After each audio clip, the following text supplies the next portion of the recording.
What comes up when you search your name on the World Wide Web? Take a man with a criminal background or a retired firefighter, a young job seeker with a common name, and a grad student. 4 volunteers from different backgrounds who let us do a little digging. I didn't find anything embarrassing for you, if that makes you feel better. It does. Francis considers himself a private guy, careful about what he puts online. I could create a new account as him. But computer expert Griffin Reed makes a living staying one step ahead of hackers. I used him as a pivot point to find out more information about his wife. I saw where she lived, her relatives, her job position, and then I could use that information to target him. Date of birth, the new address, the first 5 digits of your social security number. Wow. An eBay account showed us Francis loves rock climbing. So I could send him an email saying, we noticed that you're interested in rock climbing. Here's a few items that we want you to take a look at. Click here and to view them. Once he clicks, we could infect his machine. Once you put all these things together in the right way, if you got someone with bad intentions, yeah, you're in trouble. It kind of shocks you that we found her associated with you? Yeah. That's really how. That's scary. We dated for 4 years. Clifford is more laid back. Even the criminal record we found with a simple Google search didn't seem to bother him. There are some people on there that would probably not want to be tied to me,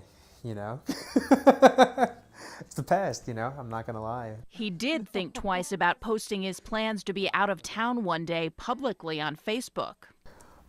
Oh, wow, I didn't think about that. I guess so. Yeah, he's not going to be here this weekend, so, and then if you put...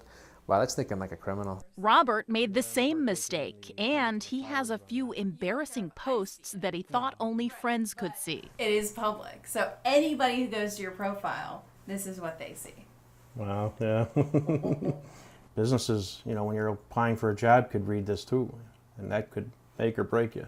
Kelly tightened her security settings online after a break-in at her mom's house. After that, I went through and really, really toned things down. So let's see what I can find.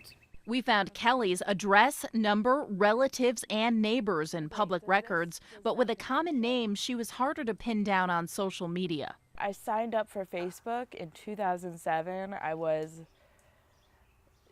too young to think about what Facebook would be. And now I know I can't delete my profile. Many sites keep you on file long after accounts are deleted. Francis signed into Google recently and discovered all the information they're holding on to. And they'd been tracking everything I've ever searched on Google for years. And I saw all these search from months ago and years ago. You don't want to live a life so sanitized, but... Why not? Griffin doesn't have a social media profile, and he doesn't want one. A person may look at that and say, that's fine, I put it out there. It's not a big deal. My response to that is, it is a big deal because what I can do with that information is much more than simply just viewing your date of birth. I can take that information and leverage it in many different ways to gain more information. Tammy Palmer, News Channel 9.